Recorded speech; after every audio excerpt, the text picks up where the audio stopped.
아름다운 소식을 시온에 전하는 자여, 너는 높은 산에 오르라. 아름다운 소식을 예루살렘에 전하는 자여, 너는 힘써 소리를 높이라. 두려워하지 말고 소리를 높여 유다의 성읍들에게 이르기를 너희의 하나님을 보라 하라. 보라, 주 야훼께서 장차 강한 자로 임하실 것이요 친히 그의 발로 다스리실 것이라. 보라, 상급이 그에게 있고 보응이 그의 앞에 있으며 그는 목자같이 양떼를 먹이시며 어린 양을 그 팔로 모아 품에 안으시며 젖먹이는 암컷들을 온순히 인도하시리로다. 아멘.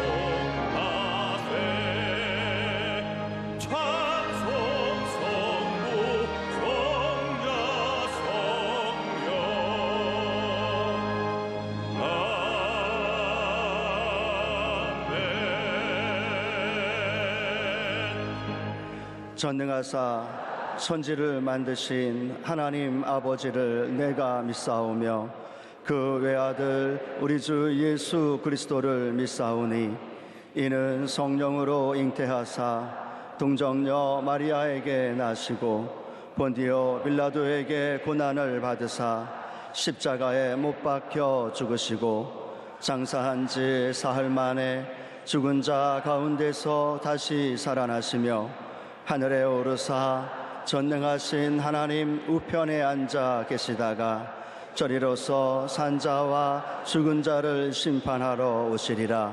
성령을 믿사오며 거룩한 공회와 성도가 서로 교통하는 것과 죄를 사하여 주시는 것과 몸이 다시 사는 것과 영원히 사는 것을 믿사옵나이다. 아멘.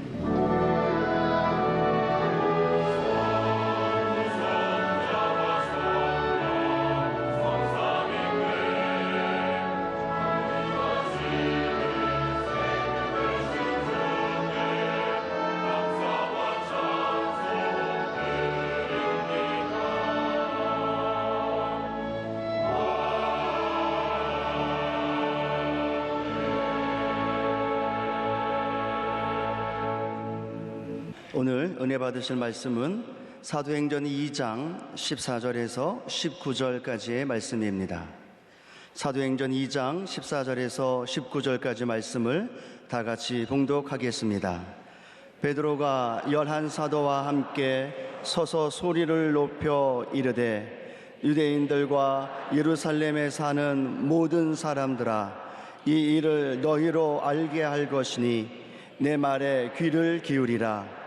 때가 제3시니 너희 생각과 같이 이 사람들이 취한 것이 아니라 이는 곧 선지자 요엘을 통하여 말씀하신 것이니 일러스되 하나님이 말씀하시기를 말세에 내가 내 영을 모든 육체에 부어주리니 너희의 자녀들은 예언할 것이요 너희의 젊은이들은 환상을 보고 너희의 늙은이들은 꿈을 꾸리라. 그때에 내가 내 영을 내 남종과 여종들에게 부어주리니 그들이 예언할 것이요 또 내가 위로 하늘에서는 기사를 아래로 땅에서는 징조를 베풀리니 곧 피와 불과 연기로다. 아멘.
사랑하는 자여 내 영혼 잘됨 같이 내가 범사에 잘됨 강건하기를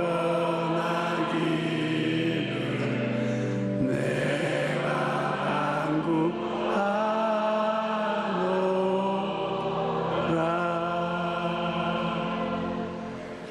성령께서 주시는 환상과 꿈의 제목을 가지고 은혜를 나누겠습니다. 개인, 가정, 사회, 국가가 혼돈하고 불안하여 조직이 무너지려고 할 때 어떻게 해야 되겠습니까? 성경에 꿈이 없는 백성은 방자해야 한다고 기록되어 있으며 영어로는 페리쉬라고 해서 망한다라는 우리말로 번역할 수 있습니다. 개인이나 단체가 위기에 처했다는 것은 꿈을 잃어버렸다는 것입니다. 살아갈 목표와 꿈을 잃어버리면 그 단체나 개인은 무너져 버리고 맙니다. 인간이 살아가기 위해서는 무엇보다 먹을 양식이 필요한 것입니다. 또 인간다운 삶을 살기 위해서는 건강해야 됩니다. 하지만 먹을 양식이 있고 건강하다고 해서 반드시 행복한 것이 아닙니다. 오늘 우리 사회에서 굶어 죽는 사람은 별로 많지 않습니다. 그러함에도 불구하고 자살하는 사람은 배가 고파 굶어 죽을 때보다도 수가 많습니다. 이런 사실은 행복한 삶을 위해서는 의식주뿐만 아니라 꿈이 있어야 한다는 것을 말해줍니다. 인간은 꿈을 먹고 산다는 말이 있듯이 내일에 대한 꿈이 있어야 힘차고 행복하게 살아갈 수가 있습니다. 성경에는 성령이 오시면 젊은이에게는 환상을, 늙은이에게는 꿈을 주신다고 기록하고 있습니다. 어떤 고난이 닥쳐와도 성경을 꾸준히 읽고 기도하면 성령께서 우리 마음에 환상이나 꿈을 주셔서 환경을 정복하고 앞으로 전진할 꿈을 주십니다. 삶의 목적과 꿈을 가슴에 품으면 결코 그 사람은 망하지가 않습니다.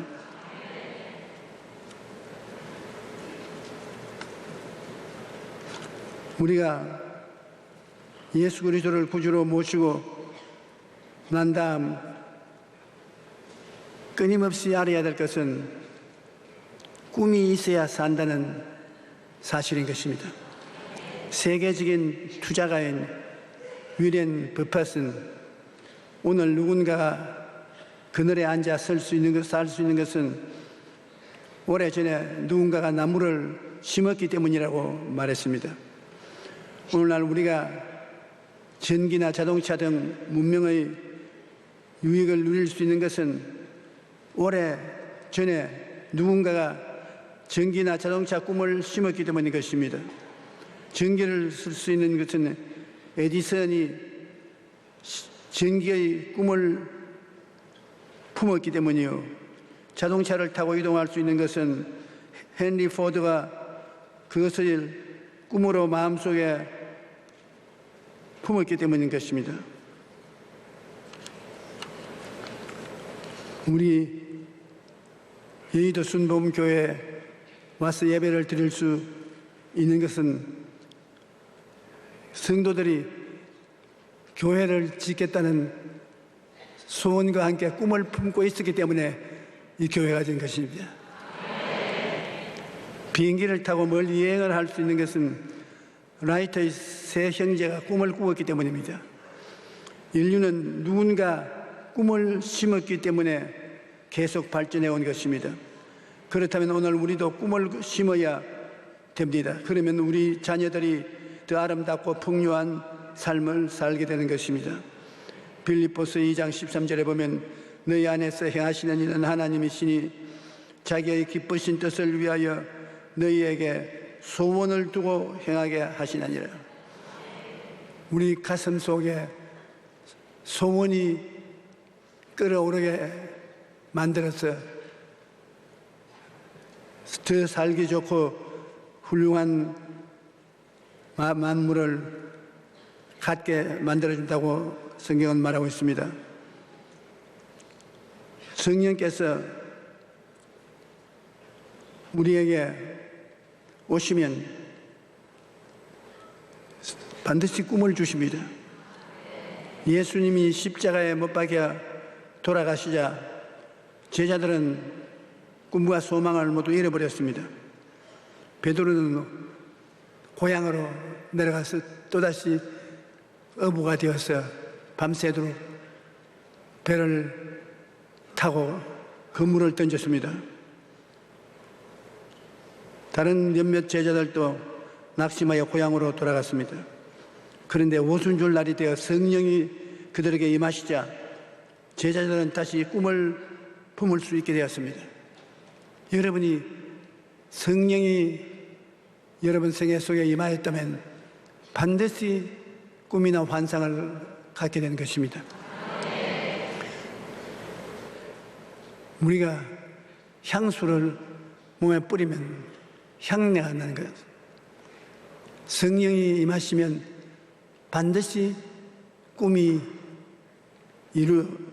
꾸게 되는 것입니다. 오순절 날이 되어 성령의 예수님의 제자들에게 임하자 제자들은 다시 가슴 속에 꿈을 품게 되었습니다.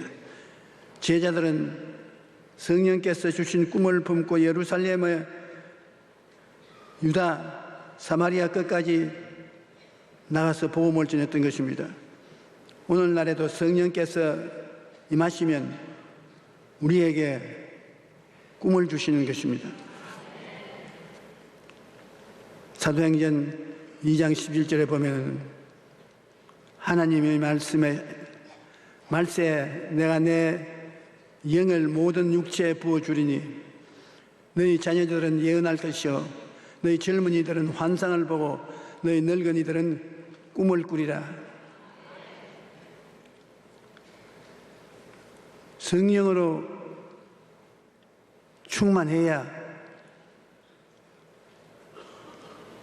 새로운 꿈이 마음속에 나타나는 것입니다. 한 흑인이 예배를 드리려고 교회에 갔는데 백인들이 그를 못 들어오게 해서 문 밖 계단에 앉아 울고 있었습니다. 흑인이 교회 문 밖에서 엉엉 울고 있는데 교회 안에서 백인들은 예배를 드린다고 야단입니다. 흑인은 울다가 지쳐서 그만 잠이 들었는데 꿈에 예수님이 나타나셨습니다. 예수님은 그에게 왜 교회 계단에 앉아서 울고 있느냐? 주님, 제가 흑인이라고 교회당에 들어오지 못하게 쫓아내어서 여기 이렇게 계단에 앉아서 울고 있습니다. 그러니까 예수님께서 울지 마라. 너만 우는 것이 아니라 나도 이 교회에서 쫓겨나서 교회당 밖에 울고 있다고 그렇게 말씀했습니다. 에베소서 1장 23절에 보면 교회는 그의 몸이니 만물 안에서 만물을 충만케 하는 충만이니라 말씀이 있고, 고린도전서 3장 16절에는 너희는 너희 하나님의 성전인 것과 하나님이 성령이 너희 안에 계시는 것을 알지 못하냐 그렇게 말씀하고 있습니다. 교회는 예수님의 몸인데 예수님의 뜻을 따르지도 아니하고 예수님을 섬기지도 아니한 인간적인 모임이 되면은 교회는 있어도 예수님은 없는 단체가 되고 마는 것입니다. 교회는 예수님의 몸이라는 것을 우리가 반드시 알고 믿는 자는 하나님의 성전이 되어 있는 줄 알고 성령을 충만히 모셔야만 되는 것입니다. 우리는 성령이 임하셔서 우리 죄를 씻어주도록 해야 되는 것입니다. 말씀과 성령님의 인도를 쫓아서 회개 기도를 하게 되는 것입니다. 사도행전 2장 38절에 베드로가 이르되 너희가 회개하여 각각 예수 그리스도로 이름으로 침례를 받고 죄사함을 받으라. 그리하면 성령을 선물로 받으리라. 요한 1서 1장 9절은 만일 우리가 죄를 자백하면 그는 이쁘시고 이로우사 우리 죄를 사하시며 모든 불의에서 우리를 깨끗이 하실 것이라고 말씀하고 있습니다. 로마서 8장 26절로 27절에 이와 같이 성령도 우리의 연약함을 도우시나니 우리는 마땅히 기도할 바를 알지 못하나 오직 성령이 말을 할 수 없는 탄식으로 우리를 위하여 친히 간구하시느니라. 마음을 살피는 이가 성령의 생각을 아시나니 이는 성령이 하나님의 뜻대로 성도를 위하여 간구하심이라. 성령이 우리 생애 속에 들어오면 회개하게 만들어주는 것입니다. 하나님 뜻을 어기고 사는 것을 회개시켜 주시는 것입니다. 이 세상에 더럽고 방종한 생활을 살았으면 그 생활을 거칠 수 있는 대로 힘을 주시는 것입니다. 우리 기독교 신앙의 한 놀라운 것은 모든 우리 생활에 성령이 힘을 주어서 느끼게 방종하지 않고 하나님의 능력으로 일어서서 가게 만들어주는 것입니다. 거짓말쟁이가 아무리 거짓말을 안 하려고 해도 안 됩니다. 늘 거짓말을 합니다. 그러나 성령께 의지하면 성령이 우리를 위해서 말할 수 없는 탄식으로 기도해 주시고 거짓말을 떼주시는 것입니다. 아편 중독에서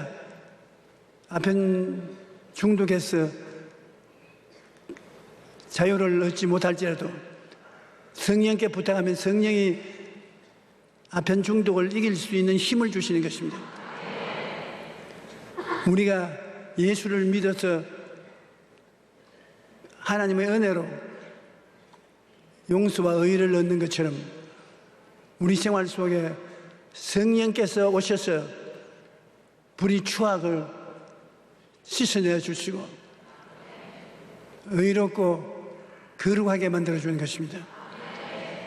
우리 예수 믿는 사람들은 성령님의 도우심이 없이는 우리 신앙생활의 발전과 향상을 도모할 수 없다는 것을 알아야만 되는 것입니다.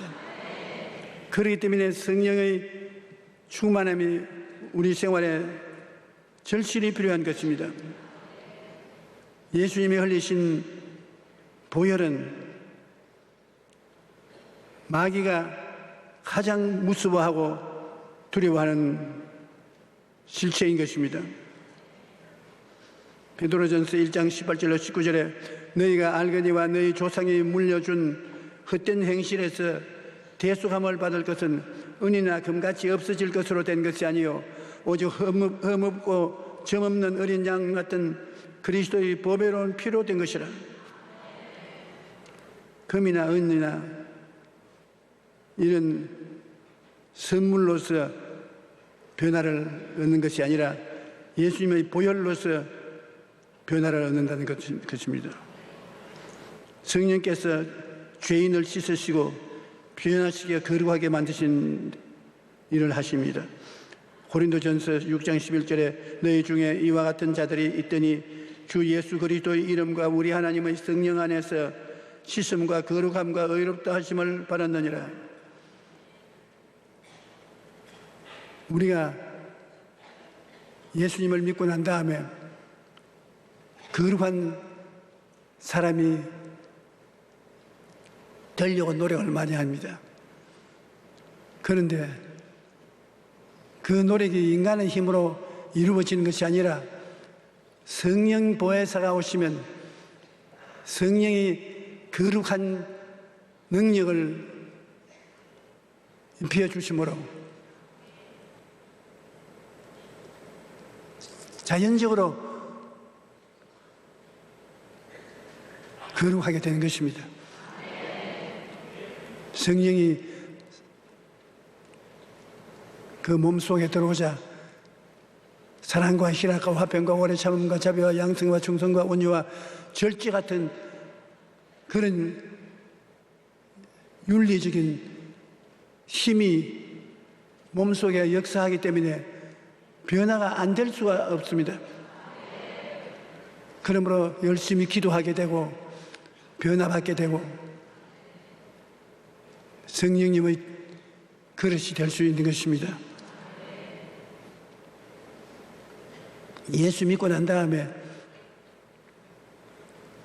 자기 마음대로 산다고 하면 그거는 예수를 안 믿은 것입니다.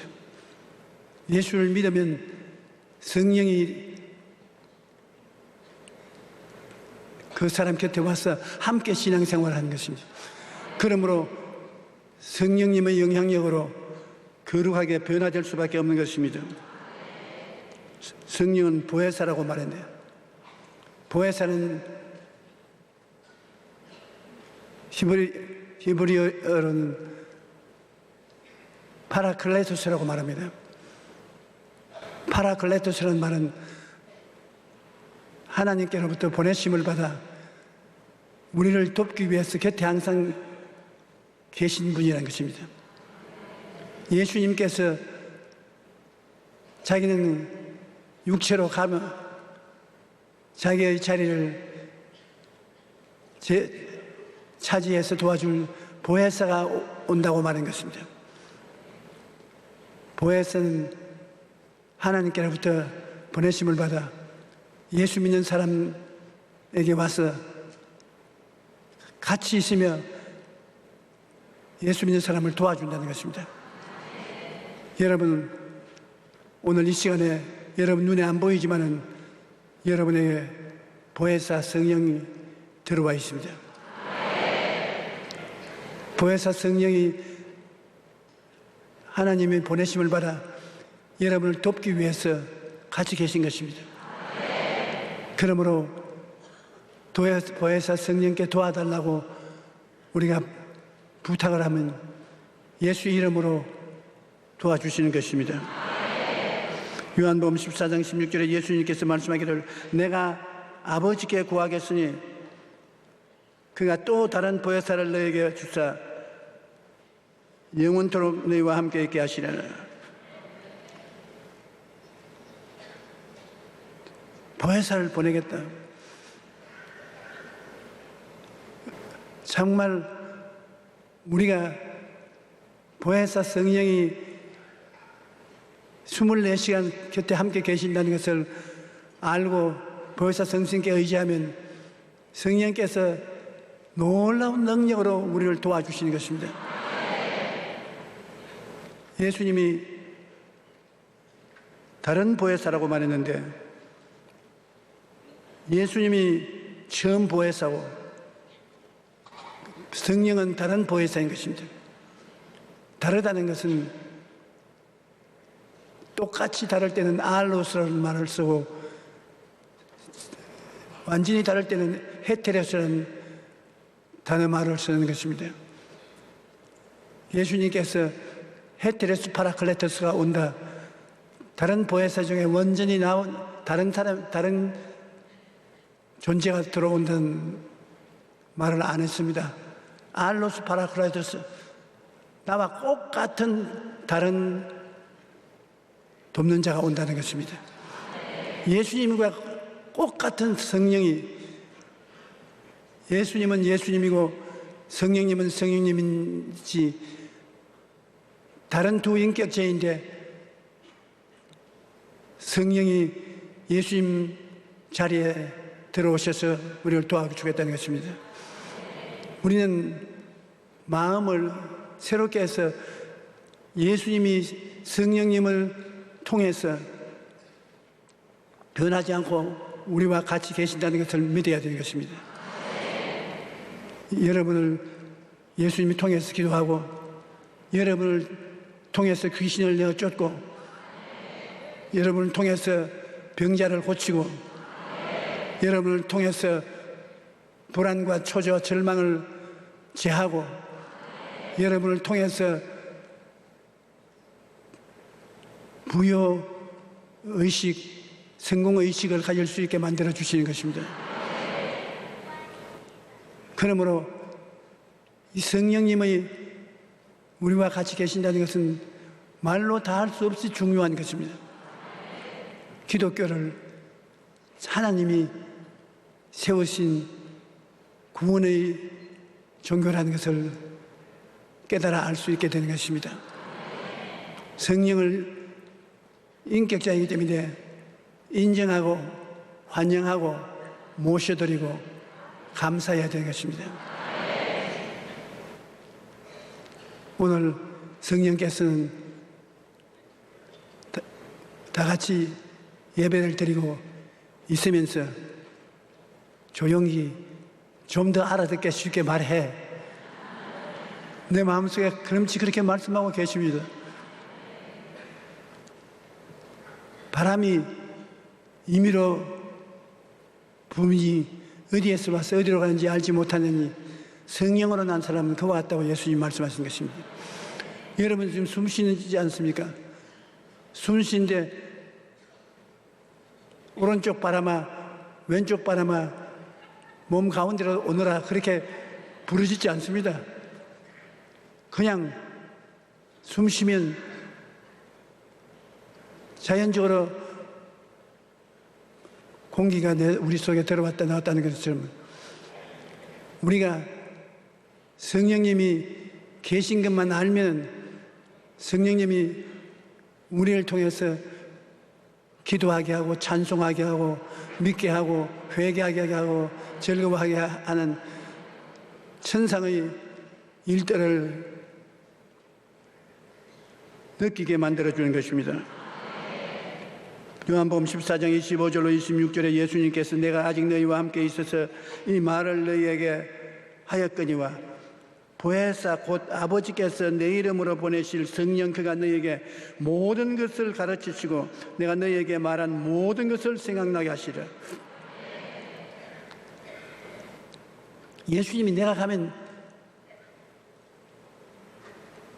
너희들이 다 낙심하고 절망할 것이 사람들은 생각하나 보혜사 성령이 오시면 내가 한 것을 제가 다 하고 내가 가르친 것을 다 기억나게 할 것이라는 것입니다. 그러므로 성령께서 오시면 예수님께서 행하신 것을 다 행합니다. 성령님이 예수님의 보혈을 통해서 여러분을 씻어주시고 예수님의 부활의 능력을 통해서 부활의 생명이 충만하게 하시고 예수님을 통해서 치료해 주시고 예수님을 성령께서는 통해서 여러분이 믿음과 담대함을 얻어서 축복을 받게 만들어 주신 것입니다. 부활 생명을 얻게 하시고 그래서 누가 예수님이고 누가 성령님이고 구별이 안 될 정도로 예수님 안에 성령 계시고 성령 안에 예수님이 계시고 구약 4000년 동안에 하나님이 정면에 나와서 일하시고 예수님과 성령님은 우리 하나님 뒤에 함께 일하시는 하나님이신데 신약 시대가 오자 예수님 뒤에 예수님 통해서 아버지와 성령이 같이 일하셨습니다. 그리고 예수님이 죽었다 부활하시고 난 다음은 이제 성령 시대가 와서 아버지와 예수님이 성령을 통해서 나타나시는 것입니다.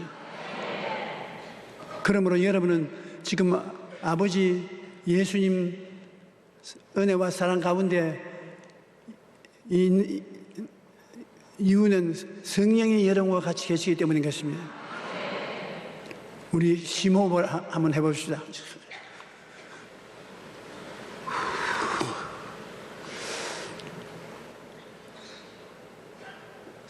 예수님, 이것이 뭡니까? 바람이 임의로 부으며 어디에서 가는지 알지 못하느니 성령이 바로 그와 같다. 바람을 한번 쉬어보고 마셨다가 불어내면 바로 그 느낌이 성령이 너희 속에 계시다는 증거가 된다. 우리가 무엇을 하든지 하나님 성령이 같이 하시는 것을 깨달아 알고 믿고 믿음으로 이래야 될 것인 것입니다. 아버지께서 내 이름으로 보내실 성령, 그가 모든 것을 가르치시고 내가 말하는 모든 것을 생각나게 하시려. 얼마나 위대한 선물인지 모릅니다. 얼마나 귀한 분인지 모릅니다. 성령이 같이 계시면 만사 오케이입니다.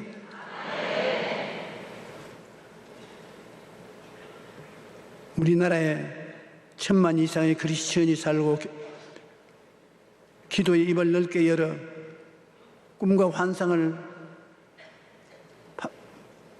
마음에 품고 사는 이상 우리는 망하지 않습니다. 꿈이 없어야 망하지, 우리는 망하지 않습니다. 꿈을 가진 사람은 과거에 묶여서 살고 있지 않습니다. 현재 잡히는 생활도 하는 것이 아닙니다. 꿈을 가진 사람은 미래를 사는 것입니다. 남아공의 전 대통령 넬슨 만델라는 인종 탄압에 맞서 싸우다가 27년 동안 감옥에서 많은 고난을 당하면서 살았는데 교도관들이 얼마나 무시했는지 배설물을 그 숙소에다가 뿌리고 이 자식아 너는 여기에서 이렇게 죽지 살아나오지 못한다고 백인 교도관이 그를 무시했습니다. 그렇지만 그는 어떤 상황에서도 희망을 품고 살았습니다. 그는 자서전에 이렇게 말합니다. 나는 한 번도 내가 감옥을 나갈 수 없을지도 모른다는 생각을 진지하게 생각해 본 적이 없다. 나는 언젠가 자유인으로 발밑의 풀의 감축을 다시 느끼고 햇빛 아래 걷게 되리라는 것을 알고 있었다. 그는 하나님을 의지하는 사람이었어. 27년간 남아공에 흑인 인권 주장을 하다가 잡혀서 곤욕을 치렀는데 27년 동안 하나님 성령의 도심을 받아 장차 좋은 일이 있다 하는 꿈을 가지고 있었습니다. 그런데 27년 만에 감방에서 해방돼 나오자마자 대통령이 됐습니다.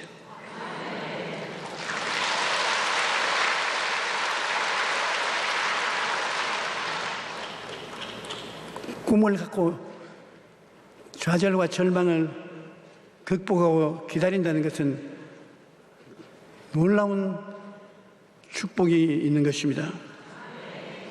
꿈을 가진 사람은 과거에 얽매이지 않고 현재의 고난에 굴복하지 않으며 미래를 바라보고 삽니다. 사람은 꿈이 있어야 성공적인 인생을 살게 되고 자신이 속한 가정이나 사회도 아름답게 만들 수가 있는 것입니다. 꿈이 마음속에 있어야 고난을 이깁니다. 요셉은 애굽으로 팔려가 종살이의 감옥살이를 하면서도 하나님께서 주신 꿈을 잊지 않았습니다. 창세기 42장을 보면 애굽에서 총리가 된 요셉이 자기를 노예로 팔았던 형제들을 처음으로 만난 장면이 나오는데, 그때 요셉은 가장 먼저 하나님께서 주신 꿈을 기억했습니다. 창세기 42장의 9절에 요셉이 그들에게 대하여 꾼 꿈을 생각하고라고 되어 있습니다. 요셉은 하나님이 주신 꿈을 가지고 모든 고난을 이겨내었고, 형제들이 자기에게 절을 할 때 마침내 그 꿈이 이루어진 것을 보았던 것입니다. 이처럼 꿈과 희망이 없으면 어떤 고난도 이겨낼 수 없습니다. 그러나 꿈이 있으면 고난을 이겨낼 수 있습니다. 여러분, 예수님의 제자들 한번 보십시오. 전부 오락선이가 되지 못한 분들이 제자들입니다. 고기잡이,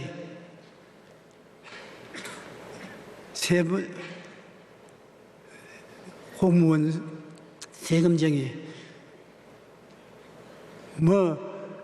사회 어디에 나가도 이 사람이라고 내놓을 수 있는 사람이 아닙니다. 인간적인 눈으로 볼 때 예수님의 제자들은 소위 내놓으라 할 만한 스펙을 갖고 있지 않았습니다. 하버드 대학 출신이 예수님의 제자 가운데는 없었습니다. 사람이 공부를 많이 하고 집안이 좋고 만물을 깨달아 안다고 하더라도 꿈이 없으면 그런 게 다 소용이 없습니다. 예수님의 제자들은 한 사람도 내놓으란 사람 없습니다. 그런데 성령 받고 난 다음에 온 세계를 붙잡고 흔들기 시작한 것입니다. 예수님은 초라한 제자들을 앉혀놓고 언제나 꿈 이야기를 했습니다. 베드로에게는 사람을 낚는 어부가 되리라는 꿈을 주셨고, 부활하신 후에는 모든 제자들에게 너희는 온 천하에 다니며 만민에게 복음을 전하라고 위대한 꿈을 주시던 것입니다. 그리고 예수님께서 죽으시고 승천하신 후에는 지금은 성령께서 우리에게 꿈을 이야기하고 계십니다.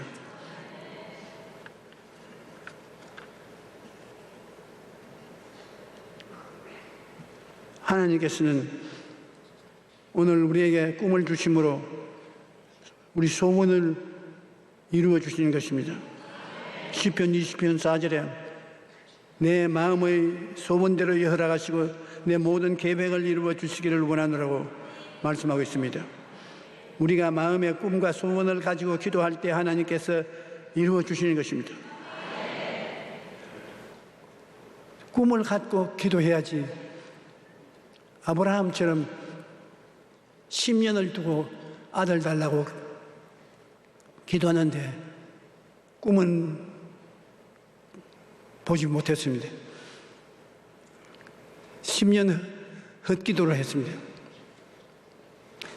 바라봄의 법칙으로 반드시 자기가 꿈꾸는 것을 마음속에 품고서 기도를 해야 되는 것입니다. 한번 따라 말씀해 주십시오. 바라봄의 법칙. 하나님께서는 아브라함에게 축복을 해줄 때도 산등성이를 불러서 너는 눈을 들어 동서남북을 바라보라. 눈에 보이는 그 땅을 내가 너에게 주리라. 바라봄의 법칙은 마음에 갖고 있으면 그를 통해서 하나님이 기적을 나타내시는 것입니다. 우리가 마음의 꿈과 소원을 가지고 기도할 때 하나님께서 이루어 주시는 것입니다. 부모는 자녀의 소원에 관심이 많습니다. 그래서 생일이나 크리스마스가 되면 어떤 선물을 원하는지 자녀에게 물어봅니다. 하나님 아버지께서도 우리의 소원에 관심이 많습니다. 우리의 꿈과 소원을 이루어 주시기를 원하시기 때문인 것입니다. 하나님은 우리에게 꿈과 소원을 심어주심으로 우리가 하나님과 같은 꿈을 품게 만드시고 그 꿈을 통해 일하게 되는 것입니다. 꿈은 하나님과 우리 사이를 연결하는 커뮤니케이션 통로라고 말할 수가 있는 것입니다.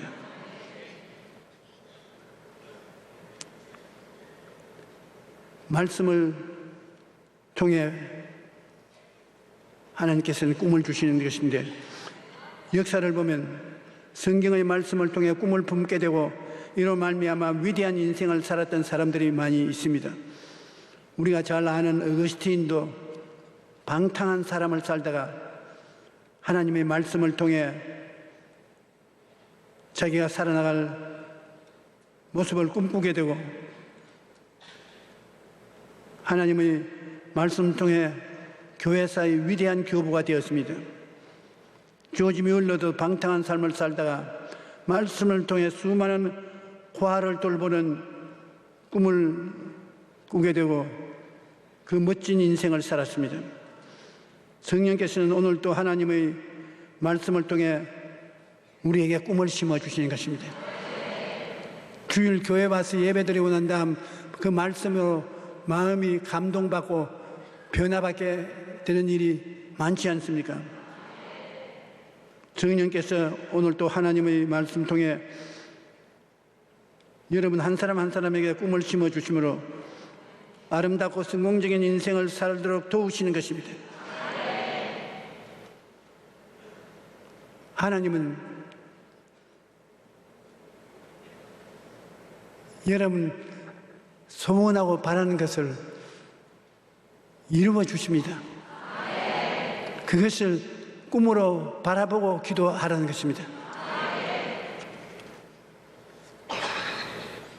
하나님은 솔로몬에게 내가 내게 무엇을 줄고 너는 구하라 그렇게 말씀했습니다. 솔로몬에게 애따 이거 받아 먹으라 그렇게 하지 않으시고 네가 뭘 원하니?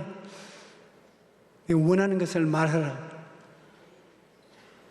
그래서 그것을 꿈으로 갖고 기도하도록 만드신 것입니다. 예수님께서도 맹인 거지 바디메오에게 내게 무엇하여 주기를 원하느냐 물었습니다. 꿈을 먼저 심어놓아야 하나님이 역사할 수 있기 때문에 그가 보기를 원하나이다. 내 믿은 대로 될지어다.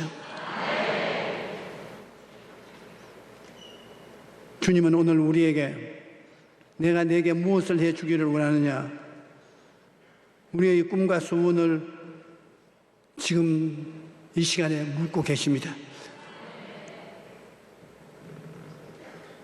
하나님께서 여러분 생애 속에 뜨거운 소원을 이루어 주시기를 원하시고 계시기 때문인 것입니다. 꿈은 우리 인생을 이끄는 원동력이 되는 것입니다. 빌 하이벨 목사는 꿈은 내 마음에 열정을 일으키는 미래의 그림이라고 해요. 내가 미래에 무엇을 할까 그 그림이 꿈으로 품고 있으면 하나님이 그 꿈을 이루어 주신다는 것입니다. 마음에 꿈이 있으면 그 꿈을 바라보고 열심히 살게 될 것입니다. 프랑스의 소설가인 생텍 쥐페리는 사람들에게 배를 만들게 하려면 사람들에게 넓고 끝없는 바다에 대한 꿈을 키워줘야 된다. 바다를 보여주면 그 삶, 바다를 바라본 사람들 마음속에 꿈이 생겨난다는 것입니다. 더 넓은 바다를 보여주면 바다로 가는 꿈을 꾸게 되고 열심히 배를 만들어 바다를 누비게 될 것이다. 바다를 보지 않는 사람이 배를 만들지 않습니다. 그러므로 인생 환경이나 조건이 아니라 마음속에 있는 꿈에 의해서 창조되는 것입니다. 내 환경이 나빠서 그렇다. 내가 교육을 더 많이 받지 못해서 그렇다. 그럴 수도 있지만 결정적인 우리 운명을 결정하는 것은 우리 마음속에 무슨 꿈을 갖고 있었는가, 그것이 결정적인 꿈인 것입니다.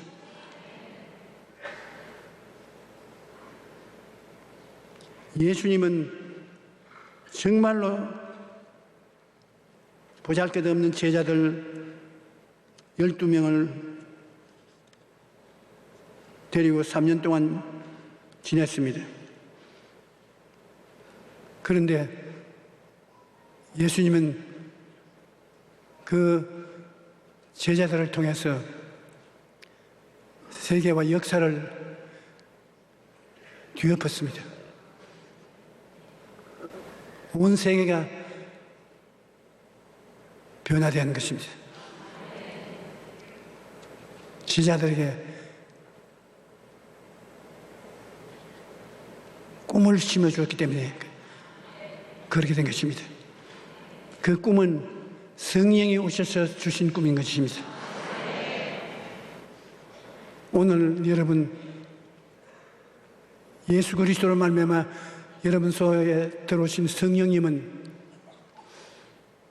여러분을 통해서 이웃을 변화시키고 새로운 세계를 만들기를 원하시는 것입니다. 기가 막힌 기적을 행할 원하시는 것입니다. 인생을 이런 환경이나 조건에 비유하지 마십시오. 마음속에 누구나 꿈을 꿀 수 있습니다. 꿈을 가진 사람은 내일이 있습니다. 꿈이 없는 백성은 망합니다. 주님께서는 우리 한국교회에 성령 역사를 부어주어서 성령님을 통해서 꿈을 꾸게 만드는 것입니다. 우리는 꿈이 있기 때문에 망하지 않습니다. 젊은이들은 환상을 보고 늙은이는 꿈을 꾸는 현재 내가 보지도 못하고 듣지도 못한 것이라도 마음속 꿈에 내 미래를 모시고 품고 있으면 하나님은 그 길로 여러분을 이끌어 주시는 것입니다.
이제는 우리 주 예수 그리스도의 무한하신 사랑과 아버지 하나님의 끝없는 기적적인 은혜와 보혜사 성령님의 기름 부으심과 깨닫게 하심과 위로와 능력이 오늘 주를 섬긴 주의 백성들 개인 가정 생활 자녀에 넘치도록 함께 할지어다.